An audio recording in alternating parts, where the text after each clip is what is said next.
The night I walked into my 10-year reunion, I thought the only thing I'd be leaving with was a hangover and maybe a few cringy photos. Instead, I walked out with my entire life flipped upside down. By the end of that weekend, I'd ruined an engagement, uncovered a secret that had been buried for a decade, and found out something about myself I still don't totally know how to live with. All because I decided to go back home, just for the memories. My name, S. Emily. 28, I live in Chicago now, and on paper my life looked fine. I had a stable marketing job, a tiny but cozy apartment, and a relationship everybody said was perfect. But when the reunion email hit my inbox, it felt like someone had cracked open a door I'd slammed shut years ago. See, I grew up in a small town called Ridgewood, 2 hours outside of Chicago. The kind of place where everybody knows everybody, and your business is basically a community sport. High school there was tense. I was the classic overachiever, honor roll, student council, yearbook, and I left Ridgewood swearing I'd never go back for anything more than Christmas. But that reunion invite hit different. It wasn't just nostalgia.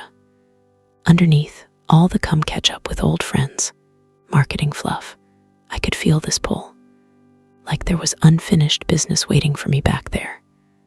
At the time, I thought that was just me being dramatic. I had no idea how literal that feeling actually was. Before I tell you what went down at the reunion, you need to understand two people, Jake and Hannah. Jake Morgan was my almost everything in high school. We were best friends first. He was this tall, goofy soccer player with stupidly kind eyes and a habit of drumming on every surface when he was nervous. I was the girl who kept him grounded, apparently. We spent 4 years sharing headphones, late-night drives, and secrets in that crappy diner off Route 17. Everyone just kinda assumed we'd end up together. Honestly, I did too. We danced around it every year, almost confessions, almost kisses, but there was always something, timing, fear, other people. The other people part was usually Hannah. Hannah Phillips was queen bee in our grade. Cheer captain, perfect curls, the kind of laugh that made guys look over. She wasn't a monster or anything, but being in her orbit always felt like walking on a tightrope. If she liked you, life was good. If she didn't, you knew it. Hannah and I were friends, technically. Yearbook, group projects, parties. I'd sleep at her house, and we'd talk about college and boys and getting out. But there was this weird undercurrent I could never name. Like she needed me close, but also just a little bit beneath her. Here's the part that still stings. Senior year, 2 weeks before prom, Jake asked Hannah out instead of me. He did it in the hallway, right next to my locker. I remember the exact sound of my history book slipping out of my hand. They dated for the rest of senior year. He swore to me it just happened, and that he didn't want to ruin our friendship. I smiled, said I was happy for them, and then went home and cried into my pillow like some cliché Netflix character. That whole last semester was me pretending I was fine, pretending I didn't notice how Hannah clung to him, pretending it didn't kill me every time I walked into the diner and saw them on our side of the booth. And then, right before graduation, there was this night. The night everything between us cracked and then never got fixed. We had this huge blow up. Words were said. Lines were crossed. Jake stopped talking to me. Hannah started looking at me like I was something she'd scraped off her shoe. And when I left Ridgewood for college, I shoved both of them into a mental box labeled past life. For 10 years, that box stayed closed. New city, new friends, new boyfriend Ethan. Ethan was safe, nice, ambitious. The kind of guy your parents approve of immediately. We'd been together 3 years by the time the reunion invite came. They're deep in ring talk, apartment shopping. I was inches from a very predictable, very stable future. But whenever Ethan would talk about our wedding, I'd get this tight, quiet feeling in my chest, like I was watching someone else's life play out. So when that reunion email popped up with the subject line, Ridgewood High Class of 2016, 10 years already, I stared at it way longer than I should have. Part of me wanted to delete it on the spot. The other part of me, the part that still remembered the exact color of Jake's old soccer hoodie, clicked open. And that's where everything started. Or I guess, restarted. The first red flag should have been how excited I was to tell Ethan about the reunion. We were making dinner when I casually dropped, "Hey, my high school S doing a 10-year reunion next month. In Ridgewood." He barely looked up from the pan. "Oh yeah, you gonna go?" "I'm thinking about it," I said, trying to sound casual. "Could be fun. See old friends. Check out how many people peaked at 18. He smirked, but then his face did this little thing. Barely noticeable. His jaw tightened. "So, like, are we talking just you going? Or are we talking road trip?" I hesitated. That tiny pause basically lit the first match. "I mean," I said, "partners are invited, but it's kind of far, and you've got that product launch, so just you." He didn't say it in a mean way, just weirdly flat. That was the first time I checked myself and thought, why am I acting like I don't want him there? I brushed it off, smiled, and changed the subject. But that night in bed, staring at the ceiling, I had to admit it. Part of me wanted to walk into that gym alone. Part of me wanted Jake to see me, just me. Of course I stalked the reunion Facebook page. Of course I checked who'd clicked going. And of course, when I saw Jake Morgan attending, my stomach did that stupid roller coaster drop. Beside his name was another, Hannah Phillips, except now it was Hannah Phillips Morgan. Yep, they'd gotten married. I don't know why that hit me as hard as it did. I mean, what did I expect? High school sweethearts ride off into the sunset all the time. Still, seeing that hyphenated name felt like someone pressing hard on an old bruise. I told myself I was over it, that I just wanted to reconnect, laugh about old times, get closure or whatever. But then the second problem showed up. 2 weeks before the reunion, on a random Tuesday night, I was digging through an old shoebox for a charger. It was this warped Nike box I dragged from apartment to apartment without ever opening it. Yearbook stuff, I assumed. Lid popped off, spilling out photos, notes, dumb ticket stubs from movies we snuck into. I smiled at most of it until I found the letter. It was folded into thirds, tucked into a Polaroid of me and Jake at senior prom, not with each other, but standing side by side in a group shot. On the back, in his handwriting, was one word: sorry. My throat went dry. I unfolded the paper. It was a letter from Jake, dated the night of graduation, and it was addressed to me. I'd never seen it before in my life. I started reading, and my whole body went cold, because in that letter, Jake told me he'd been in love with me. Not like you're a great friend love. Real, for years, can't breathe around you love. He wrote that he'd only asked Hannah out because she'd cornered him, because she'd threatened to tell me something that would have destroyed you, and he didn't know what else to do. He wrote that he'd planned to tell me everything after graduation, that he couldn't leave for college without at least being honest, that he'd be waiting for me at the diner that night, no matter what. I never went to the diner on graduation night. I never even knew I was supposed to, because I never got the damn letter. I just sat on my bed, letter shaking in my hands, heart pounding like it was senior year again. Who hid this? Why? What was so bad that Hannah could destroy me with it? I picked up my phone, stared at Jake's name on Facebook, hovered over message, and then dropped it like it was hot. Instead, I whispered out loud, I have to go to that reunion. I had no idea that was just the beginning. The day of the reunion, Ridgewood felt like a movie set built from my memories. Same gas station, same diner, same sagging "Welcome to Ridgewood Home of the Eagles" sign. Driving past my old high school, I swear my brain played a highlight reel. Pep rallies, locker slams, Hannah's perfect ponytail flipping in front of me, Jake's beat-up car parked crooked in the senior lot. I checked into the cheap hotel by the highway and stared at myself in the bathroom mirror way too long.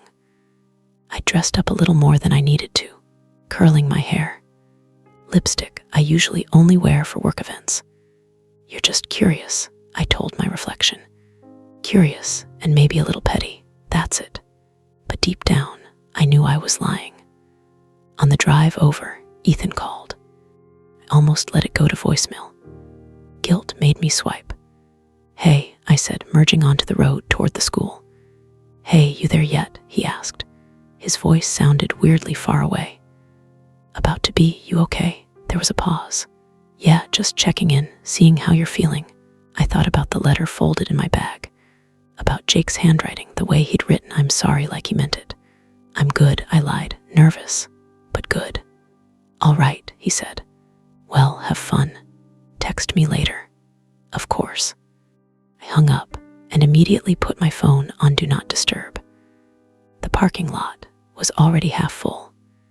People milled around the entrance to the gym, dressed somewhere between "I still have it" and "I gave up." There were name tags printed with our senior photos, which was honestly cruel. The moment I stepped into the gym, I smelled that weird mix of floor polish, cheap perfume, and nostalgia. Banners from past championships still hung from the rafters. The DJ had clearly been paid to play songs that were big when we were 18. Emily. No freaking way.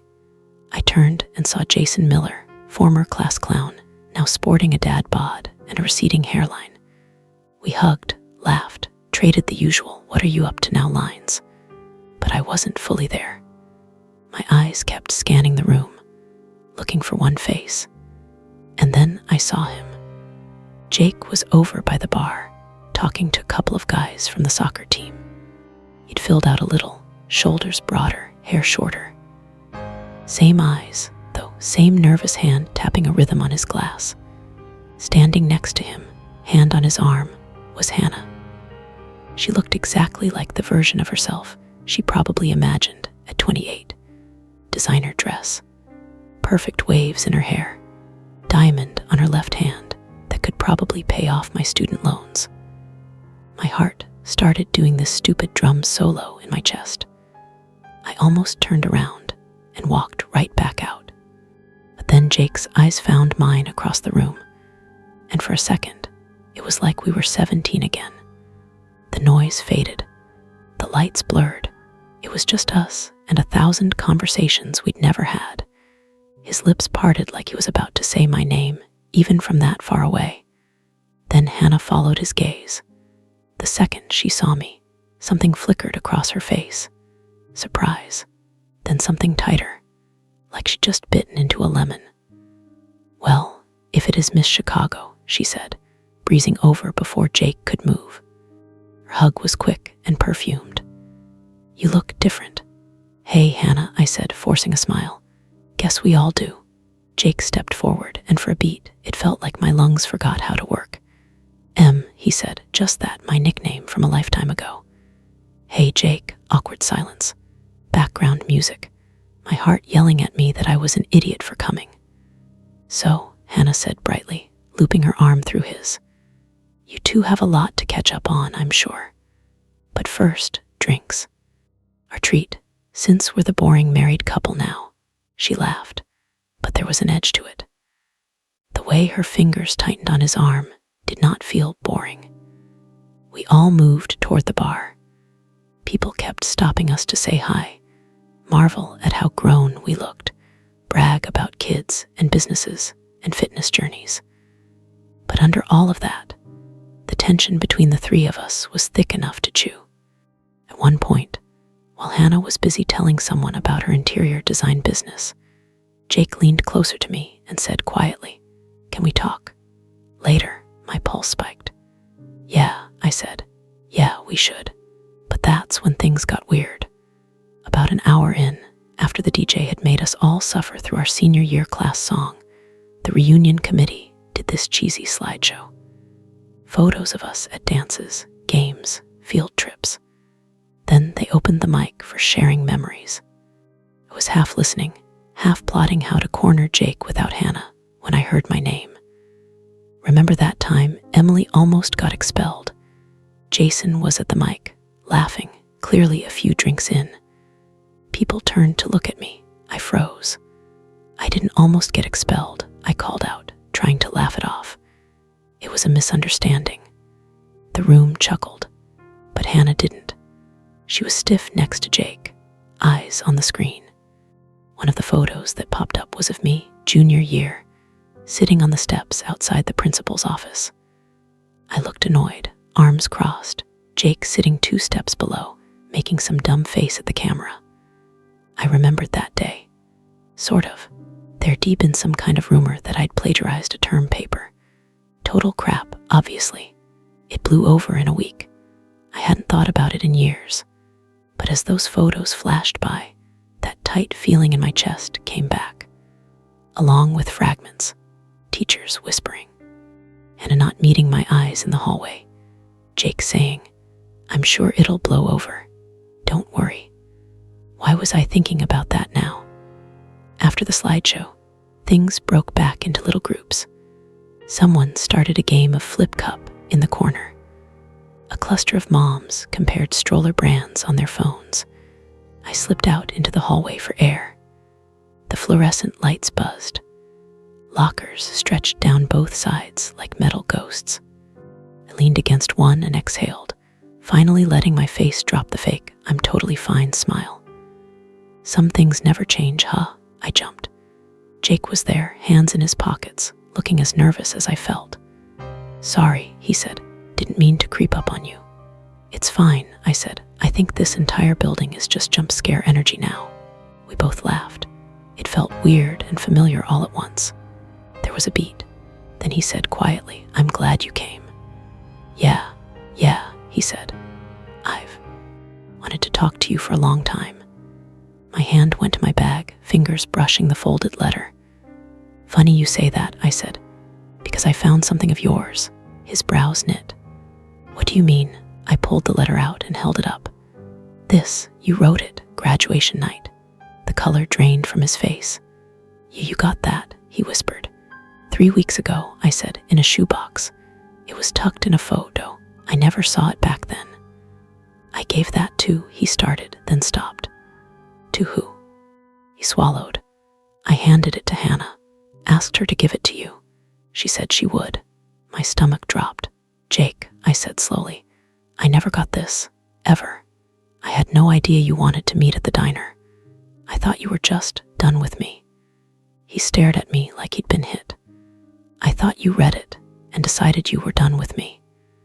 For a second, we just stood there, 2 idiots blinking at each other, realizing we'd wasted 10 years over a letter that never got delivered. And another puzzle piece clicked into place. "Hannah," I said. "Why would she keep it?" Jake hesitated. His foot tapped that old rhythm on the floor. "There's more," he said finally. "Stuff I should have told you back then. About that plagiarism thing.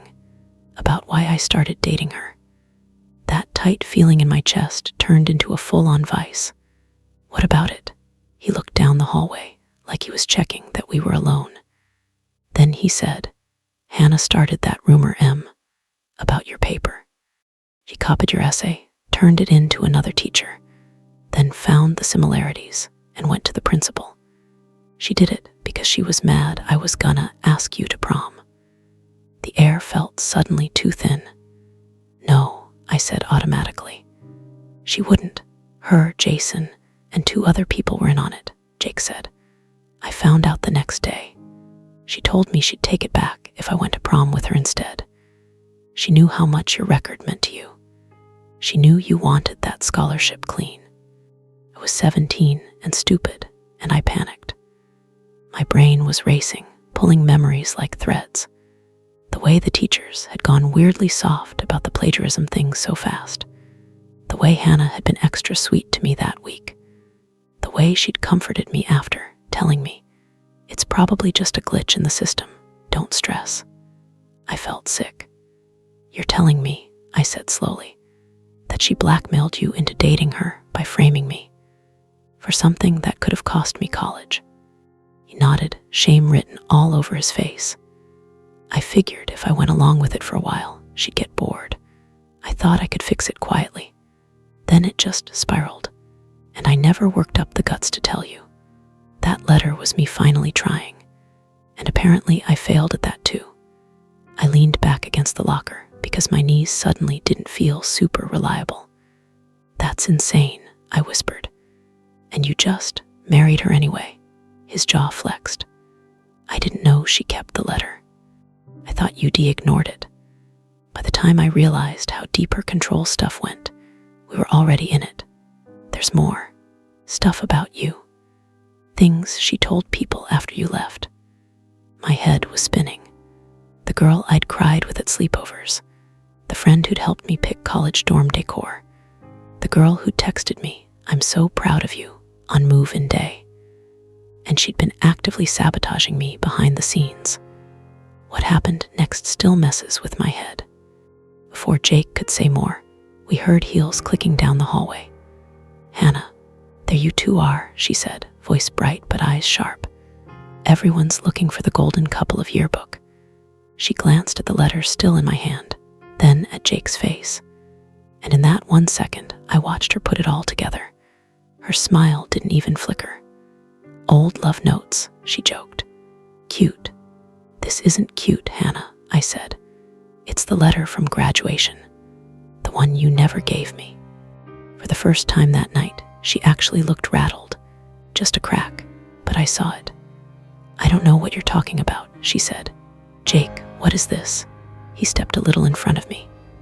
That tiny gesture almost broke my heart all over again. "You told me you gave it to her," he said quietly.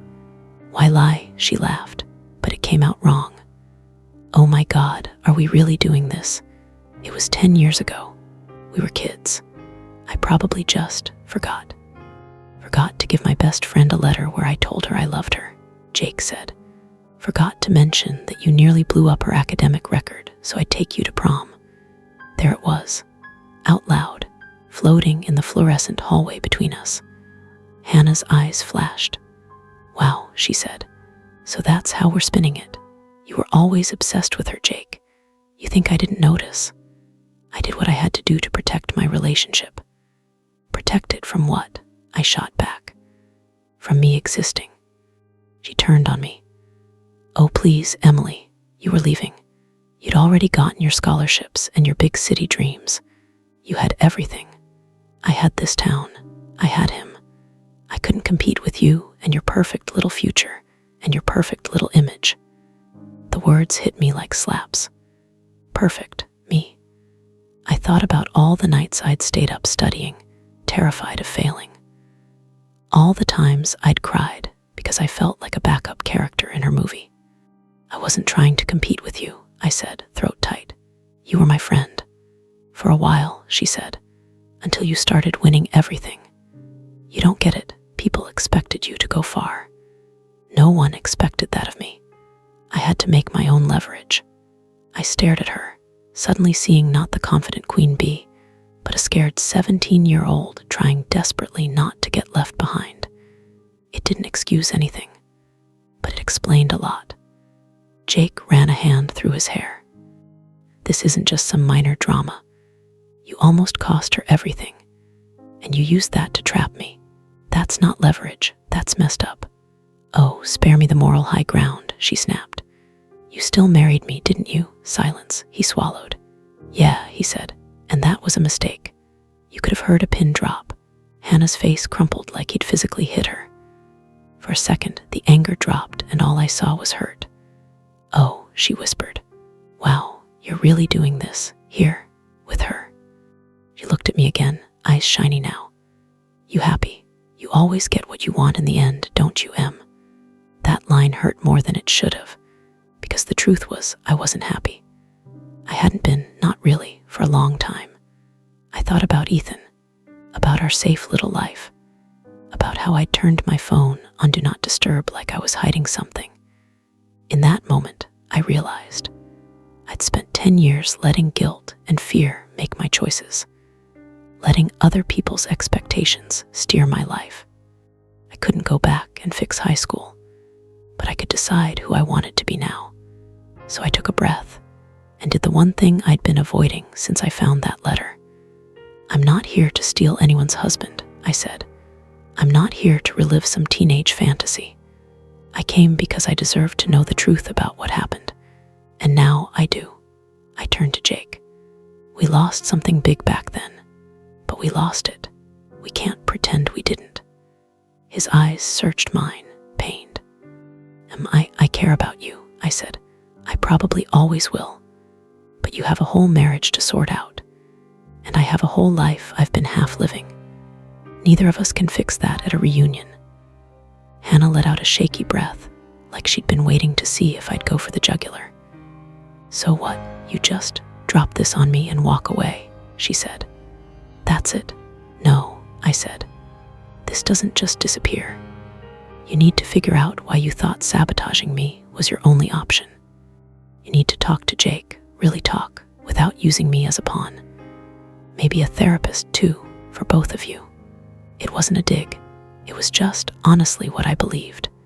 And I added, need to call my boyfriend and have a very hard conversation. Jake looked like he wanted to protest, then like he understood, then like he hated that he understood. I'm sorry, he said quietly, for all of it, for not standing up for you, for letting her control the narrative. You didn't deserve any of that. Neither did you, I said, but we survived it. We stood there in this weird triangle of history and regret and maybe love. Then I stepped back. I'm gonna head out, I said. If either of you ever want to talk again, like actually talk, you can reach me, but not tonight. And with that, I walked away from them both. My hands were shaking, but my spine felt weirdly straight. I didn't go back into the gym. I didn't do the group photo or the after party at the bar. I walked straight to my car, sat behind the wheel, and finally turned my phone off Do Not Disturb. There were 3 missed calls and a text from Ethan. Hope it's going okay. Love you. I stared at those words for a long time. Then I hit call. We talked for almost 2 hours. I told him more truth than I'd told anyone in years. About how this reunion stirred up stuff I hadn't dealt with. About the letter. About Jake. About how our relationship had started to feel like something I was performing instead of living. Ethan was quiet for a long time. Then he said, I kinda knew. Not about the letter, but that something was off. I just didn't want to see it. We didn't scream. We didn't throw accusations. We just admitted out loud that maybe we weren't each other's forever. By the time I hung up, we weren't technically broken up yet.